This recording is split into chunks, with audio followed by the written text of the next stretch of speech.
तो स्वागत आप सभी का एक्सिस एकेडमी खैरतल की ऑनलाइन क्लासेस में। बेटा आज अपन लोग 11th क्लास को स्टार्ट करने जा रहे हैं। फर्स्ट लेक्चर होगा आपका आज का 11th क्लास का। इसमें आप लोगों को देखो, अभी आप लोग 10th का एग्जाम दे के आए हो, अभी आपके पास डाउट है कि आपको क्या सब्जेक्ट लेना चाहिए क्या नहीं लेना चाहिए, तो उसमें अपन बात करते हैं कि क्या सब्जेक्ट आपका बेटर रहेगा, कैसे आपको चूज करना है बेटा। तो देखो यहाँ पे अपन बात करें, सबसे पहले देखो जब भी दिमाग में आती है तो साइंस की ही बात आती है अपने दिमाग में, भाई कौन सब्जेक्ट ज़्यादा बेटर रहेगा। तो साइंस सब्जेक्ट में बहुत सारी सुविधाएं होती है, बहुत सारी अपॉर्चुनिटीज़ होती है, उन चीज़ को लेकर के अपन को लेना बेटर रहता है। अब साइंस में अपन बात करें, साइंस की डेफिनेशन से स्टार्ट करते हैं। क्या होता है इसमें, कौन कौन से, अगर आप 11th में साइंस लेते हो तो आपके पास कौन कौन से आपको सब्जेक्ट पढ़ने पड़ेंगे, आप लोगों को कौन कौन से आपके पास ऑप्शन मिलेंगे, वो बात करेंगे। तो देखो आओ करते हैं बात की।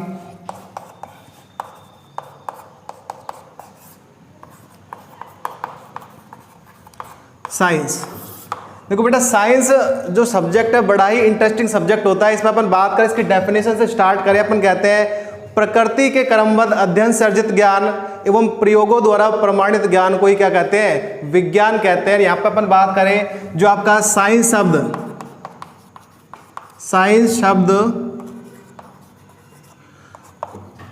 साइंटिया शब्द से लिया गया है, जिसका अर्थ होता है जानना। यानी कि यहाँ पे अपन लोगों को स्टूडेंट्स के अंदर जानने की रुचि होती है, जानने किसी भी चीज को अगर जानने का है कि इसमें क्या लॉजिक कर रहा है काम, तो अपन को क्या साइंस सब्जेक्ट एकदम बेटर रहता है बेटा। ठीक है, अब आ जाओ बात करते हैं, यदि आप लोग 11th में साइंस सब्जेक्ट लेते हो तो अपन बात करें साइंस के अंदर आप लोग 11th 12th में जो सब्जेक्ट आने वाले वो आपके आ जाओ। सबसे पहले बात करें भौतिक विज्ञान,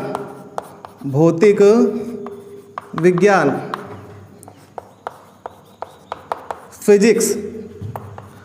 सेकंड नंबर पे अपन बात करें रसायन विज्ञान,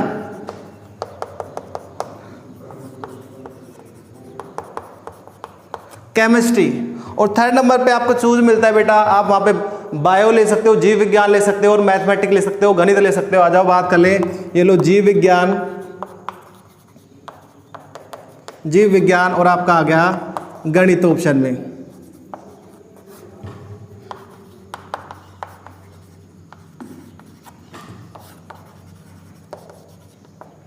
मैथ्स, ठीक है बेटा।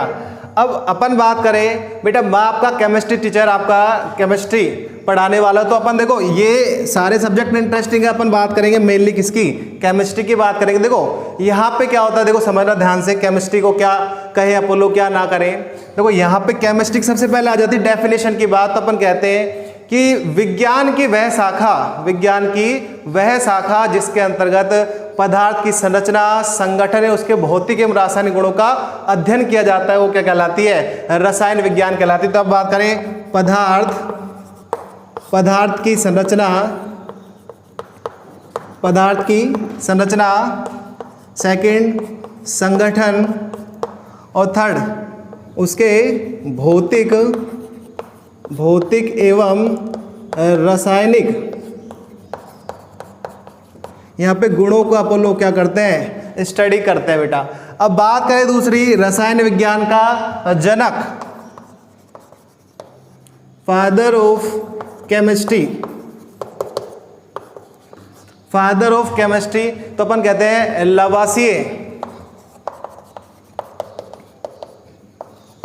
लवासिए को केमिस्ट्री का पिता, फादर ऑफ केमिस्ट्री अपन लोग बोलते हैं बेटा। चलो यहाँ तक की बातें हुई। अब देखो समझना ध्यान से, केमिस्ट्री क्यों इंपॉर्टेंट हो जाता है साइंस के अंदर, क्या चीजें ऐसी आती हैं कि अपन लोग केमिस्ट्री पढ़नी चाहिए बेटा। चले आगे स्टार्ट करें, आओ। तो इसमें अपन लोग क्या करें, केमिस्ट्री की ब्रांचेस की बात करेंगे। अपन लोग केमिस्ट्री की ब्रांचेस की बात करेंगे कि केमिस्ट्री में कौन कौन सी ब्रांचेस है, उसके अंदर क्या क्या पढ़ते हो और कहाँ कहाँ रिक्वायरमेंट इसकी आ जाती है। आओ स्टार्ट करते हैं, इसको थोड़ा सा हटाते हैं।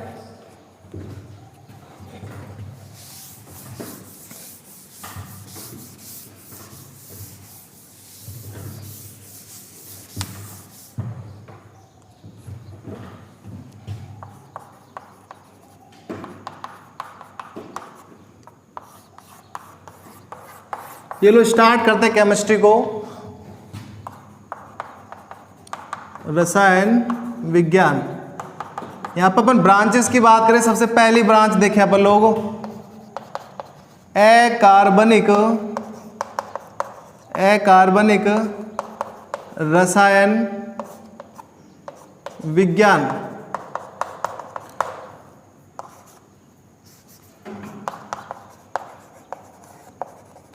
Inorganic chemistry. ठीक है, नामों को एक बार डिस्कस कर ले, उसके बाद थोड़ा थोड़ा मैं आपको डिटेल दूंगा इसके अंदर होने वाला क्या है। ठीक है, सेकंड ब्रांच आपकी आती है, आ जाओ फर्स्ट सेकंड, कार्बनिक रसायन विज्ञान। ठीक है, ऑर्गेनिक केमिस्ट्री। थर्ड ब्रांच अपन देखें, भौतिक रसायन विज्ञान,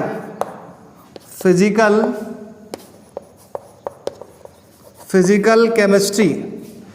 थर्ड ब्रांच अपन लोग देखें, आ जाओ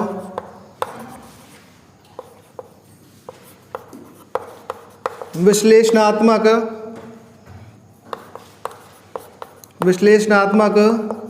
रसायन विज्ञान।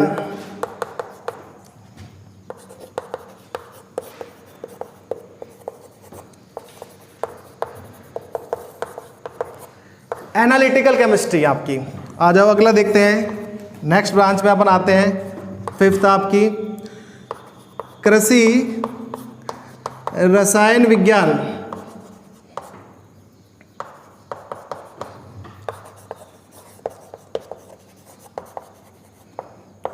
Agriculture chemistry. आ जाओ अगला देखते हैं, अगला आपका नेक्स्ट ब्रांच आता है आपका बायोकेमिस्ट्री, जीव विज्ञान।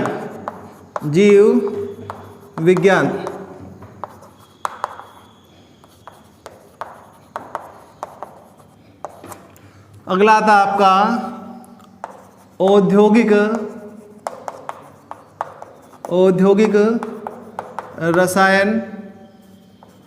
रसायन विज्ञान।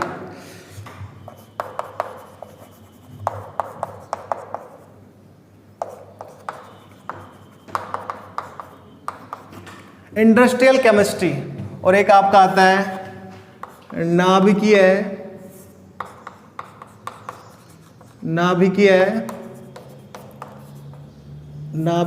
रसायन विज्ञान।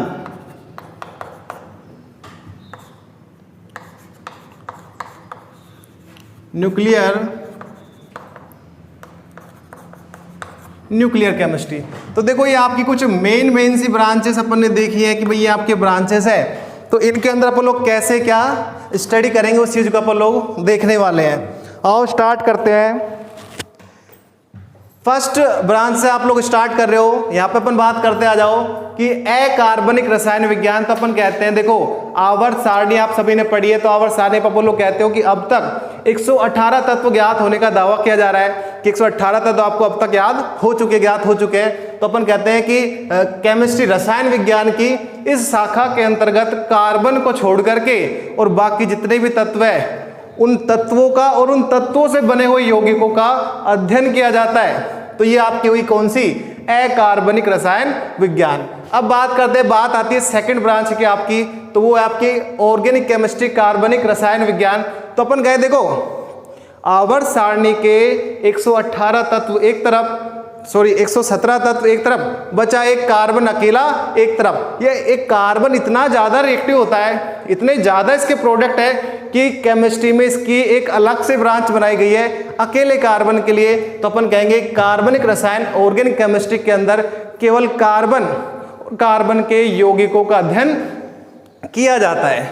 ठीक, आ जाओ आगे बात करते हैं फिजिकल केमिस्ट्री, भौतिक रसायन विज्ञान। तो इसमें अपन लोग कहते हैं कि जर्नली किसी सामान्य रासायनिक अभिक्रिया में काम आने वाले सिद्धांत और उसकी क्रियाविधि का जो अध्ययन करेंगे वो अपन किसमें करते हैं, भौतिक रसायन विज्ञान के अंदर करते हैं। अब आओ आपकी सबसे इंपॉर्टेंट जो ब्रांच यहाँ पे बात करें, नए तत्वों की डिस्कवरी। जैसे बात की जाए कहें कि जैसे मेंडलीव की जब बात आई तो 63 तत्व उस समय याद थे, लेकिन आज की बात की जाए तो कितने 118 तत्व याद है। तो ये तत्व कहाँ से आए, साइंटिस्टों को तत्वों की खोज के लिए प्रेरणा कहाँ से मिली, तो अपन कहेंगे केमिस्ट्री की शाखा विश्लेषणात्मक रसायन विज्ञान। तो इस शाखा के अंदर क्या करते हैं, नए नए तत्वों की खोज और प्रकृति पर उनकी मात्रा का अध्ययन इस शाखा के अंदर किया जाता है। तो अपन कहते हैं विश्लेषणात्मक रसायन विज्ञान एनालिटिकल केमिस्ट्री के अंदर नए नए तत्वों की खोज और उनकी प्रकृति पर मात्रा का अध्ययन किया जाता है। यहां तक की बात हुई। आओ अगली बात करते हैं। अगली आती है कृषि रसायन विज्ञान।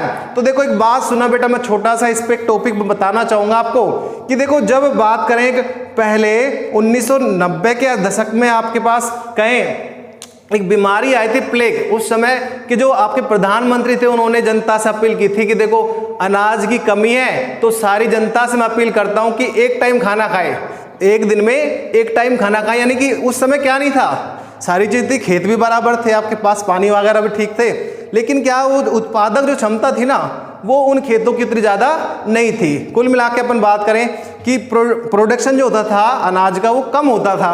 तो इस वजह से बीमारी वहां पे उस समय फैली हुई थी। तो प्रधानमंत्री ने कहा कि अगर आप प्रॉपर खाना खाएंगे तो आपका अनाज कम पड़ जाएगा और भुखमरी की समस्या पैदा हो जाएगी। तो उस समय पे ये जो ब्रांच आपकी कृषि रसायन विज्ञान वो इतनी ज्यादा डेवलप नहीं थी। लेकिन अभी बात करें अपन लोग तो 1 बीघा में 5-7-10 बोरी आराम से आपका गेहूं हो जाता है। तो ये अपन बात करें ये इंपॉर्टेंट क्यों है, तो अपन कहते हैं कि भाई पहले जैसे कोई भी आपने फसल करी उसमें कोई बीमारी लग गई, कोई टिड्डियां लग गई, कीड़ मकोड़े लग गए, फसल खराब हो गई, कुछ उसका उपचार नहीं था। लेकिन अब बात करें अभी यहाँ पे कोई भी बीमारी हो तो उसके लिए अलग से रसायन आ जाते हैं। और खाद कम पड़ गई तो खाद उर्वरक डाल दो अलग से ला करके, फर्टिलाइजर डाल दो ला करके, और उन्नत किस्म के बीज वगैरह आपके पास यहाँ पे से इस शाखा के अंतर्गत से निकल के आते बेटा। तो अपन कहें कृषि के अंदर उपयोगी रसायनों का अध्ययन इस शाखा के अंतर्गत किया जाता है, कृषि रसायन विज्ञान के अंदर किया जाता है। अब आ जाओ अगली बात करते हैं जीव रसायन विज्ञान बायोकेमिस्ट्री की बात करें तो अपन कहते हैं मानव शरीर कह दो या सजीवों में कह दो, इस शाखा के अंतर्गत सजीवों में होने वाली विभिन्न उपापचय क्रियाओं का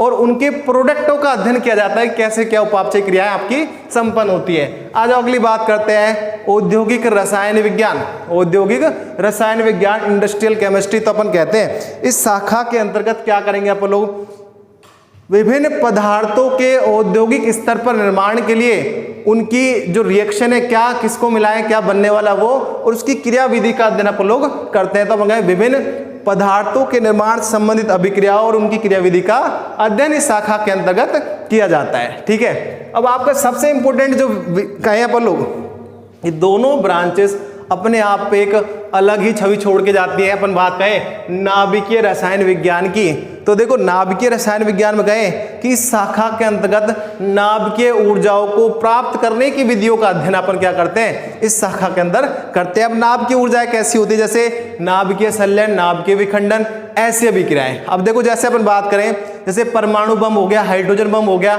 ये क्या, ये इसी के प्रोडक्ट है, ये इसी के ही प्रोडक्ट है। लेकिन अब बात करें ये अपन ने यहाँ पे खोज किया है किससे, नाभिकीय रसायन विज्ञान से। तो अपन कहें ये विनाशकारी खोजे हैं। अपन कहें कि इनमें जो ऊर्जा जो उत्पन्न होती है बहुत ज्यादा मैक्सिमम अमाउंट से एनर्जी का रिलीज होता है, और उसको नियंत्रित ना कर पाने की वजह से वो बड़ी घातक सिद्ध होती है ह्यूमंस के लिए। अपन कहें इसलिए इसका उपयोग वार्स युद्ध के क्षेत्र में किया जाता है। लेकिन अगर साइंटिस्ट लगी हुई इस चीज को, न्यूक्लियर साइंस में जो एनर्जी रिलीज होती है न्यूक्लियर केमिस्ट्री में परमाणु बम फोड़ते वगैरह, तो वो एनर्जी को अगर सही तरीके से उपयोग में लिया जाए तो वो आपको बहुत बेनिफिट दे सकती है। तो अभी ये इसके अंदर प्रयोग काम चल रहा है बेटा। ठीक है, अब यहाँ पे एक थोड़ा सा औद्योगिक रसायन में भी थोड़ी सी बात कर ले। जैसे एक छोटा सा मैं आपको उदाहरण दूंगा कि भाई यहाँ पे ये क्या कैसे क्या होता है। तो देखो आप अपन बात करें चमड़े की जूतियां, चमड़े की बेल्ट, लेदर के पर्स वगैरह सब लोग रखते हैं। तो अब देखो थोड़ा सा आप ध्यान से देखना, मैं क्या कहना चाहता हूँ उस चीज को समझना।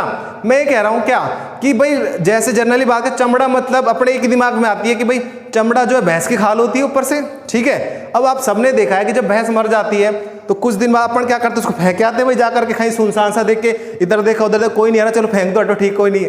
तो अपन देख दिया, उसके बाद अगर अपन मान चलो आपका 20-25 महीने भर बाद जाना हो, 20-25 दिन या महीने बाद जाना हो, तो वहां पे भैंस का चमड़ा नहीं मिलता, केवल उसकी हड्डियां मिलती हैं। सही बात, और कभी कभी तो वो भी कुत्ते उठा ले जाते हैं। सही, लेकिन अगर बात करें वहां पे अपना जाना 1 या 2-3 दिन के बाद हो जाता है, तो आप देखते हो कि वो भैंस सड़ने लग जाती है, चमड़ा उमड़ा सड़ने लग जाता है। सही बात है यहाँ तक की।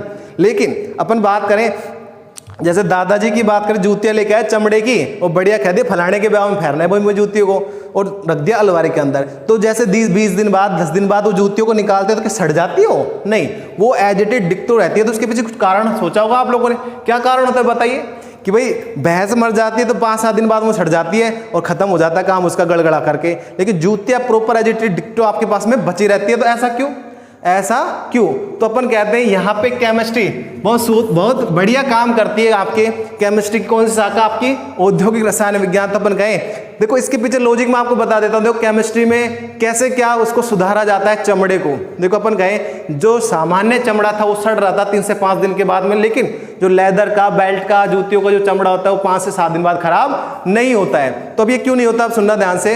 अपन कहते हैं कि जो चमड़ा होता है भैंस की खाल पर जो होता है वो क्या है, उस पर धनावेशित कोलाइडी कण उपस्थित होते हैं, और उन धनावेशित कोलाइडी कणों क्या हो जाता है, सड़ने का गुण रखता है। लेकिन अगर अपन क्या करें उसको, अब उद्योग में जहाँ पे इसको किया जाता है, बड़े लेवल पे डेवलप किया जाता है, उद्योग फैक्ट्रियों में क्या करते हैं, इसको चमड़े को टैनिन के कोलाइडी विलयन में डुबोते हैं। अब टैनिन क्या होता है, ऋणात्मक कोलाइडी विलयन होता है, और जैसे ही ऋणात्मक और धनात्मक कोलाइडी विलयन आपस में मिक्स होते हैं तो क्या कर देते हैं, परस्पर एक दूसरे को स्कंदित कर देते हैं। स्कंदित होने की वजह से चमड़ा क्या हो जाता है, कठोर हो जाता है और सड़ता नहीं है। तो ये कुछ आपकी बातें यहाँ पे आई निकल करके।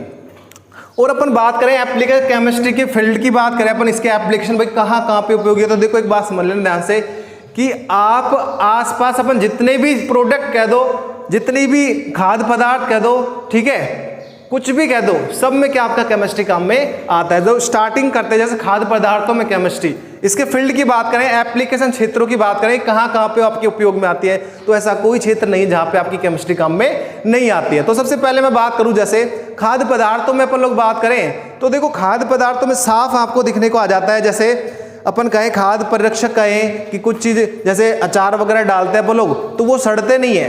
क्यों नहीं सड़ते? क्योंकि अपन उनमें केमिकल्स डालते हैं। जैसे कैरी का अचार आपने डाला तो उसको आप क्या करते हो, ऑयल के अंदर डिप करके रखते हो। क्या करते हो आप? ऑयल के अंदर डिप करके रखते हो, जिससे वो ऑक्सीडेशन की प्रोसेस कम हो जाती है। जो सड़ने की जो प्रोसेस थी वो क्या हो जाती है, बहुत लॉन्ग टाइम के बाद संपन्न होती है। अचार बहुत ही ज्यादा समय बाद क्या होता है, आपका खराब होता है। ठीक है, ये बात है तक की। और आप देखते हो कुछ आते हैं खाद्य रंग, यानी कि वो क्या करते हैं, खाद्य पदार्थों को एक विशेष रंग प्रदान करते हैं, जिससे उनकी क्या है, उनके प्रति आकर्षकता वो क्या हो जाती है, बढ़ जाती है। जैसे जलेबियों की बात करें अपन लोग, तो जलेबियाँ बिगर किसी रंग के डाई के अपन बनाएंगे तो पीली गंदी सी लगती है, जिनको खाने का मन तो छोड़ो, देखने का मन नहीं करता। लेकिन अगर उसी में ही खाद रंग डाल दी जाए, लाल कलर डाल दी जाए, ठीक है, आपने देखा भी होगा कुछ जलेबियाँ पीली सी होती, गंदी सी, और कुछ बिल्कुल लाल, तो वो क्या खाद रंग का कमाल होता है बेटा। खाद रंग, खाद फूड डाइस की बात करते हैं, वो बड़ा ही शानदार अट्रैक्टिव फूड को बना देती है। और कुछ ऐसे होते हैं जो अट्रैक्टिव बनाने के साथ साथ उसकी क्वालिटी को भी इंक्रीज कर देते हैं। तो ये सारा प्रोडक्ट किसका था, ये आपका था सारा केमिस्ट्री का, खाद्य रसायन विज्ञान का था आपके पास में। ठीक है, उसके बाद अपन और बात करें युद्ध के क्षेत्र में बात कर लो। जैसे अभी ये बड़ी बीमारी चल रही कोरोना वायरस, मुझे भी ऐसा लगता है कि जैसे चीन वालों ने क्रिस 3 पिक्चर जो ऋतिक रोशन की आई थी वो बड़ी गंभीरता से देख ली, उसमें भी तो था कुछ, वो काल आपका वो क्या वायरस जो था उसको डाल देता पानी में, बीमारी हो जाती, वैक्सीन हो जाती है। तो वो क्या था, ये केमिस्ट्री के प्रोडक्ट है। ठीक है, अब यहाँ पे अपन बात करें कि भाई अपन कहें जैव वार कह दो आप लोग, ठीक है, बायो वार का यहाँ पे चल रहा है सिस्टम, ये कि ये युद्ध हो गया जैव वार का। ठीक है, अब ये अपन बात करें कि यहाँ पे वैक्सीनेशन का काम चल रहा है, कोई दवाइयाँ जो आ रही है सारी केमिस्ट्री से रिलेटेड ही आपकी है। ठीक है, और दूसरी बात करते हैं जैसे कुछ एक प्रोडक्ट इसके बड़े इंपॉर्टेंट होते हैं, जैसे लाफिंग गैस होती है, नाइट्रस ऑक्साइड गैस, इसका क्या है, जैसे युद्ध क्षेत्र में आप काम में ले लो, अगर आप लोगों ने ये लाफिंग गैस काम में ले ली, मास्क लगा ली, तो आप तो सेफ बच गए, लेकिन सामने वाली जो अपोजिट में जो भी लोग हैं, ये बात करें बॉर्डर पे अपन काम में ले सकते हैं, जैसे कि लाफिंग गैस छोड़ दिया तो जो दूसरे देश के सोल्जर्स जो हैं वो निशाना लगाना तो दूर की बात, वो हंसते रहेंगे। वो पिक्चर देखी होगी आपने हाउसफुल 3, उसमें बिगर किसी बात के वो हंसते रहो। तो वो एक गैस होती है नाइट्रस ऑक्साइड N2O, इसका कमाल होता है, इसको बोलते हैं लाफिंग गैस इसको बोलते हैं। अब देखो ऐसे ही एक दूसरा प्रोडक्ट आता है नाइट्रस ऑक्साइड जो होती है क्लोरोपिक्रिन, एक ये अश्रु गैस होती है, इसको जैसे छिड़ जाते तो आदमी बिगर बातों क्या रोने लग जाता है, उसकी आंखों में से आंसू निकलने लग जाते हैं। ऐसे ऐसे कुछ प्रोडक्ट इसमें बड़े इंपॉर्टेंट आ गए जो बायोलॉजी की फील्ड में, वार की फील्ड में क्या बहुत ज़्यादा इंपॉर्टेंट हैं। ठीक है, उसके बाद अपन बात करें कि भाई जैसे पोल्यूशन को कंट्रोल करने में भी केमिस्ट्री का बड़ा ही इंपॉर्टेंट रोल होता है, योगदान होता है। आप देख रहे हो कि भाई आजकल फैक्ट्रियों से लगातार बाहर अपशिष्ट पदार्थ, गंदे गंदे जहरीले पदार्थ नदियों में निकलते जा रहे हैं, ऊपर एयर पोल्यूशन अलग से हो रहा है, साउंड पोल्यूशन अलग से हो रहा है। तो ये सभी चीज़ों को कंट्रोल करने में भी केमिस्ट्री का बड़ा तगड़ा योगदान होता है।